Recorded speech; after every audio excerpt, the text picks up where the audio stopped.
দুটো জিনিস একেবারে জরুরি, একেবারে অপরিহার্য, ফরজ।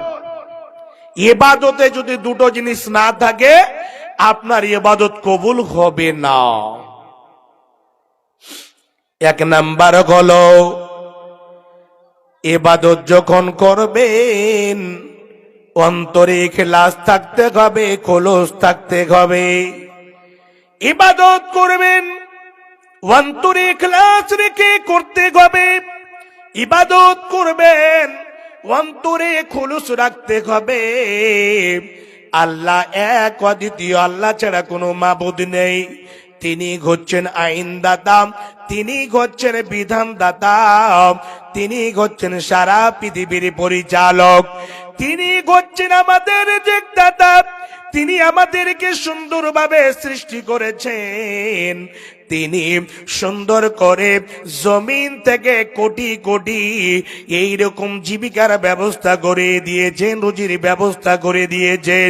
এইরকম ভাবে আল্লাহকে এক বলে মেনে নিতে হবে, আল্লাহর প্রতি বিশ্বাস রাখতে হবে, খোলস থাকতে হবে, ইখলাসের সাথে আল্লাহর ইবাদত বান্দেগি করতে হবে। এই খোলস যদি না থাকে, ইবাদতে যদি ইখলাস না থাকে, সেই ইবাদত আল্লাহ রাব্বুল আলামিন কবুল করবেন না। ইবাদত করবেন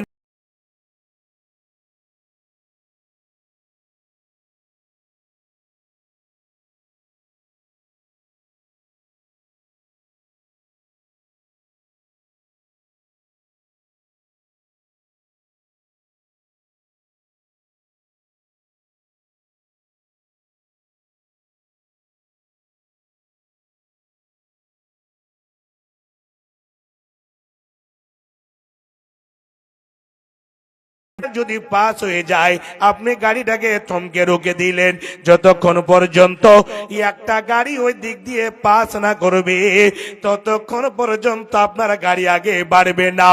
ইবাদত করেন, রাত্রে বেলা কেউ চাল ধার নিতে এসেছে, গরিব মানুষ, খাবার নেই, আপনি রাত্রে বেলা তাকে চাল দিবেন না।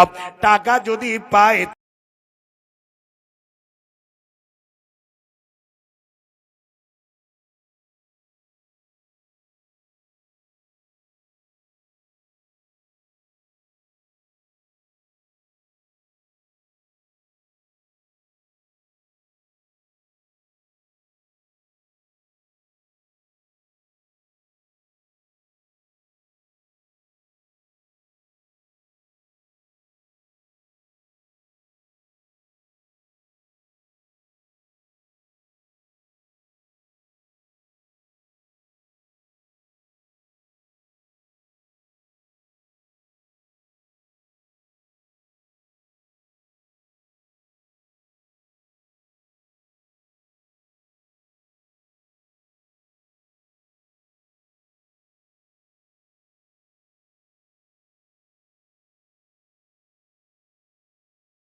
তার জন্য ওই কবরে মাজারে গিয়ে আগে চাদর চড়াচ্ছে, আগে টাকা দিচ্ছে, তারপরে বলছে আর অ্যাক্সিডেন্ট হবে না। আর কি হবে? আর অ্যাক্সিডেন্ট হবে না। এটা ধারণা, এটা হচ্ছে একদম ডাঁড়া শিরক, একদম শিরক। আল্লাহ ছাড়া কাউরি কাছে চাওয়া যাবে না। ইবাদত আমরা আল্লাহর কাছে, আল্লাহর করব, মদত কার কাছে চাইতে হবে? আল্লাহর কাছে চাইতে হবে। খাবার দাবার, টাকা পয়সা ইত্যাদি আপনি সাবালক হয়েছেন, বিয়ে করবেন, একটা যদি ভালো বউ নিতে চান তাহলে আপনাকে 2 রাকাত নামাজ পড়ে হাত তুলে দোয়া করতে হবে, আল্লাহ আমার জীবন সঙ্গীটা যে হবে, এই জীবন সঙ্গীটা আল্লাহ তুমি একটা সালেহা, একটা আবেদা, একটা আলেমা, একটা ফাজেলা, এরকম একটা মেয়ের সাথে আমার বিয়ে করিয়ে দিও, আল্লাহ তার ব্যবস্থা করিও। আল্লাহর কাছে দোয়া করতে হবে। আল্লাহ বলছেন নিজে, ইস্তাঈনু বিস-সাবরি ওয়াস-সালাহ, নামাজ এবং ধৈর্যের মাধ্যম দিয়ে আমার কাছে চাও। বাপজান আমার, এক জায়গাতে বুঝতে পারা গেল আল্লাহর ইবাদত করতে গেলে অন্তরে ইখলাস থাকতে হবে, অন্তরে খুলুস থাকতে হবে। শুধু আল্লাহর ইবাদত বান্দেগি হবে, অন্য কাউরির আগা দিকে মাথা নত হবে না, অন্য কাউরির কাছে গাছের আগা দিকে মাথা নত হবে না, পাথরের আগা দিকে মাথা নত হবে না, কোন মানুষের আগা দিকে মাথা নত হবে না, কোন মাথার আগা দিকে মাথা নত হবে না। একটাই কাজ হবে, আল্লাহর আগা দিকে গিয়ে আমরা মাথা টেকব, আমরা সাজদা করব, আল্লাহকে সন্তুষ্ট করব, আল্লাহর ইবাদত বান্দেগি করব। যা জিনিসের প্রয়োজন হবে আল্লাহর কাছে চাইতে হবে। আল্লাহ বলছেন, বান্দারে তোমরা এসব নামাজের মাধ্যম দিয়ে এবং ধৈর্যের মাধ্যম দিয়ে আমার কাছে চাও, আমি আল্লাহ তোমাদের ডাকে সাড়া দেব, এবং যা জিনিসের প্রয়োজন হবে আমি আল্লাহ তোমাদের প্রয়োজন আমি মিটিয়ে দেব। আল্লাহর গোডাউনে কোনো জিনিসের কমি নেই। আপনাদের কলকারখানা, আমাদের কলকারখানা বন্ধ হয়ে যেতে পারে, 24 ঘন্টা আল্লাহর কলকারখানা, আল্লাহর খাস করে অফিস আদালত বন্ধ হয় না। যে কোনো সময় ডাকেন, যে কোনো টাইমে ডাকেন, আপনি আল্লাহকে ডাকবেন। আল্লাহ বলছেন, বান্দা তোমরা যদি একবার ডাকো, আর এক ডাক যদি তোমরা আমার দিকে আগিয়ে এসো, তাহলে আমি আল্লাহ তোমাদের দিকে একেবারে দৌড়িয়ে যাব। কিন্তু ডাকি আমরা? জীবনে ডাকি না। এই যে মদ, আফিং, চারাস, আর আপনার কত হিরোইন, আর রাজবাস, গুটকা, আর মুস্তাফা, আর কত চাবা, কত জিনিস যে আছে।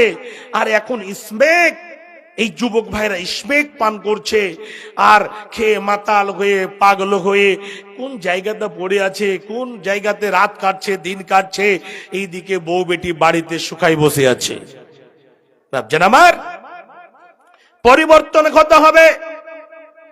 যে ইসলাম, এই কোরআন হাদিস যে শিক্ষা দিয়েছে, ইসলাম যে আমার মা বোনদের ইজ্জত সম্মান দিয়েছে এই জমিনের বুকে, একটা কথা আপনাদের কাছে আমি বলবো, ইসলাম যতটা মেয়েদের অর্থাৎ মানব জাতির শ্রদ্ধা করেছেন, মানব জাতির মানবতা যেটা থাকা প্রয়োজন যতটা দিয়েছেন, অন্য কোনো ধর্মে দেয়নি। আরে ফেরাউন তো ছিল, ফেরাউন তো কোনো কোনো সময় একটা এলান করে দিল, ছেলে জন্ম হলে তাকে মেরে দাও, ছেলে জন্ম হলে তাকে মেরে দাও, রাখতে হবে না। শেষের বেলায় এমন একটা কানুন পাশ করলো, স্বামী স্ত্রী যদি এক জায়গাতে না ঘুমায়, এমন কানুন। সেই যুগের স্বৈরাচারী শাসক ছিল, নিজেকে খোদা দাবি করেছিল, আনা রাব্বুকুমুল আলা, আমি হচ্ছি আল্লাহ, আমার কথাকে মেনে নাও, আমাকে খোদা বলে মেনে নাও। যদি না মানো তাহলে তাকে এই পৃথিবীর বুকে সব থেকে বিশাল, সব থেকে ভারী, সব থেকে এইরকম কড়া শাস্তি আমি দেব। বাপজান, এখন যুক্তরাষ্ট্র এইরকম দেশ, যারা বলে ইসলাম কি দিয়েছে, ইসলাম কি, ইসলামের মধ্যে আছে কি, এই যে শিক্ষা দেয় সারা পৃথিবীর মধ্যে, বলে আমরা সব থেকে ভাইটাল শিক্ষিত, ইসলামের মধ্যে আছে কি? শুনে রাখুন, এই কয়েকদিন থেকে আপনারা সোশ্যাল মিডিয়াতে দেখতে পাচ্ছেন কি ফাইলটা বের হয়েছে, এপিস্টেন ফাইল, দেখেছেন না? এর মধ্যে খবরটা, তার ইতিহাস পড়তে গিয়ে চোখ দিয়ে পানিকে রুখতে পারবেন না। এই পিস্টন ফাইলে সব থেকে যেটা মুখ্য হিসাবে কাজ করেছে জেফরি এপস্টাইন। ও কি করত? আল্লাহু আকবার। 3 বছর থেকে 9 বছরের মেয়েদেরকে কোথায় থেকে আনতে হবে নিয়ে আসা হতো। 3 বছর থেকে 9 বছরের মেয়েদের এপস্টাইন দ্বীপে এমন ভাবে ঘর তৈরি করে মনে হচ্ছে দুনিয়ার একেবারে জান্নাত, কিন্তু জান্নাত নয়, দুনিয়ার ওটা জাহান্নাম। সেই জায়গাটাতে নেতা মন্ত্রী যখন যেত, সেই জায়গাটাতে 3 বছরের মেয়েকে, 9 বছরের মেয়েকে, 6 বছরের মেয়েকে ওই জালেমদের হাতে উঠিয়ে দেওয়া হতো। উঠিয়ে দিয়ে কি করত? ওই 3 বছর থেকে 9 বছরের মেয়েদের সাথে তারা খেলা করত। তারা সেই মেয়েদের কে নিয়ে শারীরিক সম্পর্ক করত। শারীরিক সম্পর্ক করে একটা 3 বছরের মেয়ে কেমন করে কন্ট্রোল করবে? সেই জায়গাটাতে মা নাই, বাবা নাই, কেউ নাই। সেই স্বৈরাচারী জালিম, সে আল্লাহর দুশমনেরা সে 3 বছর থেকে 9 বছরের মেয়েদের সাথে এইরকম ভাবে সুবাস করত, শারীরিক সম্পর্ক করে। যখন মরে যেত, ওই মেয়েদেরকে জবাই করে মাংসগুলোকে টুকরো টুকরো করে করে রান্না করে ওই শয়তানেরা খেত। এখন তো বের হয়ে আসছে, সমস্ত নথিপত্র বের হয়ে আসছে একটা একটা করে। ইসলামে মেয়েদের সম্মান কি দিয়েছে? মেয়েদের সম্মান এত দিয়েছে অন্য কোন মাযহাবে নেই। নবীজি বলছেন, এই যুক্তরাষ্ট্র, তোমরা বলছো যে ইসলাম কি দিয়েছে, শোনো, মেয়েদের সম্মান তোমরা করো না। আরেকটা খবর রয়েছে, খাস করে আমেরিকা, এত যে বড় দেশ, আর নিজেকে বলে আমি শিক্ষিত, আমার খাস করে দেশের মধ্যে আদর্শ রয়েছে, সভ্যতা রয়েছে। আপনাকে কি বলবো, 100%-এর মধ্যে প্রায় মোটামুটি 80 থেকে 85% নিজের মেয়ের সাথে তারা এইরকম শারীরিক সম্পর্ক করে। আস্তাগফিরুল্লাহ। মেয়েদের সম্মান কি দিয়েছে? কোরআনের মধ্যে আল্লাহ রাব্বুল আলামিন কতজন পুরুষকে বিয়ে করা যাবে না, নিজের বাবা, নিজের ভাই, নিজের চাচা, নিজের খালু, নিজের ফুফা বলতে বলতে এইরকম করে, যেগুলো হচ্ছে মুহরিম পুরুষ, এদেরকে বিয়ে করা যাবে না, চির জনমের মতো বিয়ে হারাম। যেগুলো হচ্ছে গায়ের মুহরিম পুরুষ, তাদের সাথে বিয়ে জায়েজ। তবে আর একটা কথা, যেগুলো হচ্ছে গায়ের মুহরিম পুরুষ, গায়ের মুহরিমা মেয়ে, তাদের চেহারাটা দেখতে ইসলামে একেবারে হারাম ঘোষণা দিয়েছে। তাদের সাথে কথা বলাটা একেবারে হারাম ঘোষণা দিয়েছে। আজকে তুমি বলছো যে ইসলাম কি দিয়েছে? ইসলামে কি দিয়েছে শোনো। মেয়ে জন্ম হতে গেলে বাড়িতে বরকত হয়, মেয়ের জন্ম হতে গেলে বাড়িতে রহমত হয়। নবীজি বলেছে, মান আলা জারিয়াতান, যার বাড়িতে 2টো মেয়ে জন্ম নেবে, আর যদি মা বাবা তাকে শিক্ষা দিয়ে ভালো করে বড় করতে পারে, শিষ্টাচার দিতে পারে, তারপরে যদি বিয়ে করিয়ে দেয়, নবীজি বলছেন ওই কন্যা, 2টো কন্যার পিতা এবং আমি নবীজি একই সঙ্গে জান্নাতে থাকব। তোমরা বলছো মেয়েদের কি সম্মান? মেয়েদের সম্মান রয়েছে, মেয়েদের অধিকার রয়েছে, ইসলামে অধিকার দিয়েছে। জামানে জাহিলিয়াতে মেয়েদের সম্মান ছিল না, মেয়েদের সম্মান একেবারে ছিল না। আল্লাহ রাব্বুল আলামিন খাস করে মেয়েদের সম্মান দিলেন। ইসলাম মেয়েদের সম্মান দিয়েছে। জীবন্ত মেয়েদেরকে মাটিতে পুঁতে দেওয়া হতো, মেয়েরা আব্বা আব্বা বলে চিৎকার করে দুনিয়া ছেড়ে চলে যেত, মেয়েদেরকে বাঁচিয়ে রাখা হতো না। আর আজকে সেই যুগের জামানাটা আজকে ফিরে এসেছে, ওই মেয়েদেরকে নিয়ে খেলাখেলি করছে। আস্তাগফিরুল্লাহ। বাপজান আমার, আমি বলছিলাম এই জায়গাটাতে, ওই দিকে আমি যাচ্ছি না, একটু খালি আপনাদের দৃষ্টিটা আকর্ষণ করিয়ে দিলাম। ইবাদত করবেন এক নম্বরে আল্লাহকে, যখন এক বলে আমরা ঘোষণা দেব আল্লাহ এক অদ্বিতীয়, আল্লাহ ছাড়া কোনো মাবুদ নেই, তখন ইখলাস থাকতে হবে, আল্লাহর শুধু ইবাদত বান্দিগি হবে, ওই জায়গাতে অন্য কাউরির ইবাদত হবে না। দ্বিতীয় নম্বরে যা ইবাদত হবে নবীজির পদ্ধতিতে হতে হবে। নবীজি বলেন, সাল্লু কামা রাআইতুমুনি উসাল্লি। নবীজি বলছেন, ওরে আমার সাহাবীরা, ওরে আমার উম্মতেরা, তোমরা শোনো, নামাজ কেমন করে পড়বে, যেমনি ভাবে আমাকে নামাজ পড়তে দেখেছ সেইভাবে তোমরা নামাজ পড়বে। যেইভাবে আমি ইবাদত করতে বলেছি বা আমাকে তোমরা করতে দেখেছ সেইভাবে ইবাদত করবে। বাপজান আমার মা জননীরা, এই জায়গাটাতে আমরা নামাজ পড়ব, রোজা রাখব, হজ করব, যাকাত দেব, সাদকা দেব, যা কিছু ইবাদত হবে নবীজির কথার উপরে হবে, নবীজির পদ্ধতিতে হতে হবে। নবীজি যেমন ভাবে করতে বলেছেন সেইভাবে করতে হবে। নামাজের কথাটা কোরআনের মধ্যে বিস্তারিত আলোচনা করো নাই, আল্লাহ শুধু বলেছেন আকিমুস সালাত, নামাজ কায়েম করো।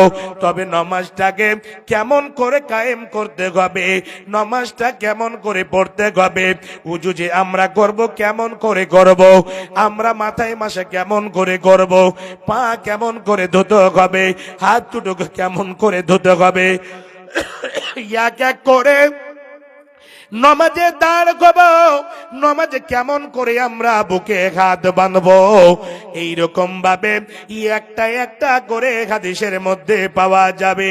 তার জন্য এই দুটো জিনিস ফরজ রয়েছে ইবাদত করতে গিয়ে। এক নাম্বার হলো ইখলাস থাকতে হবে, আল্লাহর খালিস ইবাদত করতে হবে। দ্বিতীয় নাম্বার হলো যা ইবাদত হবে নবীজির পদ্ধতিতে হতে হবে, অন্য কোন মানুষের আলেম ওলামার কথা চলবে না।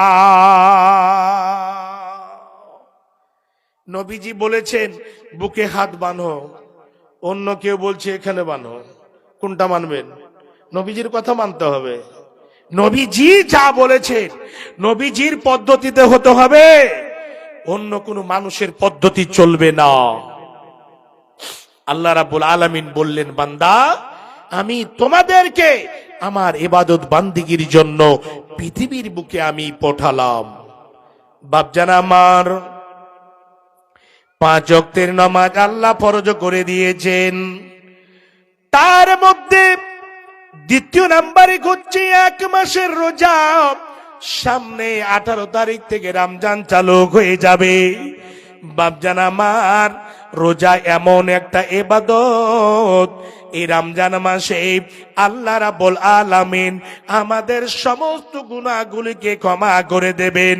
রমাদান মানে হলো কোন জিনিসকে পুড়িয়ে ছাই করে দেওয়া, যেমন লকড়িকে আগুনে পুড়িয়ে পুড়িয়ে ছাই করে দেয়। এই মাসে যে আমরা সিয়াম পালন করব, আমরা রোজা রাখব, আমাদের সমস্ত গুনাহগুলি ক্ষমা হয়ে যাবে। জীবনের যত গুনাহ হয়েছে, 11 মাস আমরা চলতে ফিরতে গুনাহ করেছি, আমরা দিনের বেলায় করেছি, রাতের বেলায় করেছি, হাতের দ্বারা গুনাহ হয়েছে, পায়ের দ্বারা গুনাহ হয়েছে, আমাদের জবানের দ্বারা গুনাহ হয়েছে। আমরা জীবনে একটাও নেকি দেখতে পাই না, জীবনে গুনার গুনাহ গুনার গুনাহ রয়েছে। আল্লাহ বলছেন বান্দারে সুন্দরভাবে নামাজের মাধ্যম দিয়ে আমার কাছে এসে যাও, আসার পরে একটা কথা বলে দাও, মাবুদ রে আমি জীবনে অনেক ভুল করেছি, এত গুনাহ করেছি, একটা অনেকে দেখতে পাই না। এই কথাটা বলে 2 রাকাত নামাজ পড়ে রাত্রি 2টা 3টার সময় যদি হাত দুটোকে উঠিয়ে দাও, আর উঠিয়ে দিয়ে একটা শব্দ যদি বলো, রব্বানা যালামনা, মাবুদ আমি জুলুম করেছি, অত্যাচার করেছি, আমাকে ক্ষমা করে দাও, আল্লাহ তোমার দ্বার ছাড়া অন্য কোনো দ্বার নেই, এই কথাটা বলে যদি আমরা এক ফোঁটা চোখের পানি যদি ঝরাতে পারি, শুনে নেন আমরা যতগুলো ভুল করেছি, আমাদের যতগুলি গুনাহ হয়েছে, ওই সমস্ত গুনাহগুলিকে আল্লাহ ক্ষমা করে দেবেন। নারে তাকবীর। আমরা গুনাহ করে আমরা লক্ষ্যই করি না আল্লাহর কাছে কতটি দয়া আছে, 99 খানা দয়া আছে, আর একটা দয়াকে সারা পৃথিবীতে বন্টন করেছেন। যদি আল্লাহর কাছে 99টা দয়া না থাকতো, তাহলে বাটপার, চোর, লুচ্চা, লাফান্দার, শয়তান, মদখোর, জিনাখোর এরাই জমিতে আল্লাহর খাবার পেত না। আল্লাহ তাদের জন্য খাওয়া বন্ধ করে দিতেন, আল্লাহ তাদের জন্য অক্সিজেন বন্ধ করে দিতেন, কিন্তু আদৌ পর্যন্ত করেছেন? করেননি। একজন নামাজিও খাবার পাচ্ছেন, একজন হাজী সাহেবও খাবার পাচ্ছেন, একজন মাওলানা খাবার পাচ্ছেন, একজন বেঈমান, শয়তান, দুষ্ট যারা জীবনে একবারও আল্লাহর নাম নেই না, তারাও খাবার পাচ্ছেন। আল্লাহর দয়া কতটুকু রয়েছে। এই রমজান মাসে বেশি বেশি করে আপনারা তাহাজ্জুদের সালাত আদায় করবেন, নফল নামাজ পড়বেন, বেশি বেশি করে আল্লাহর কোরআনটাকে তেলাওয়াত করবেন। সময় পেয়েছেন সুন্দরভাবে আপনারা 10 মিনিট 15 মিনিট সময়টাকে দিয়ে 5 আয়াত 10 আয়াত করে, একটা রুকু করে, এক পাতা করে, এক পৃষ্ঠা করে কোরআনগুলো তেলাওয়াত করবেন। কোরআনের আয়াত যে পড়বেন, একটা হরফে 10টা করে নেকি দেওয়া হবে। এই বাপজান আমার, এই রমজান মাসে বেশি বেশি করে সাদকা করবেন, এই রমজান মাসে বেশি বেশি করে দান করবেন, এই রমজান মাসে বেশি বেশি করে ইস্তেগফার করবেন, এই রমজান মাসে বেশি বেশি করে ক্ষমা চাইবেন। বাপজান আমার, বিশ্বনবী বলেন 2খানা ইবাদত যদি আপনারা করতে পারেন, পয়েন্টের ইবাদত গুলো আপনাদের কাছে আমি বলে যাচ্ছি, শুনে রাখবেন।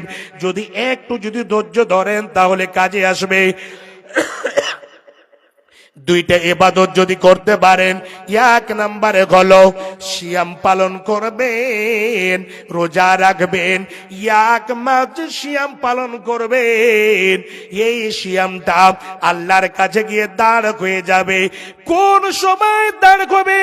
যে সময় আপনারা নিজের আমল নামা নিয়ে ত্রাগে করবেন, ছুটাছুটি করবে, সেই দিন ছেলের পাশে মা দাঁড় হবে না, মায়ের পাশে ছেলে দাঁড় হবে না, বাবার পাশে ভাই, কাজ করে ছেলে দাঁড় হবে না, ছেলের পাশে বাবা দাঁড় হবে না, ভাইয়ের পাশে বোন দাঁড় হবে না, বোনের পাশে ভাই দাঁড় হবে না।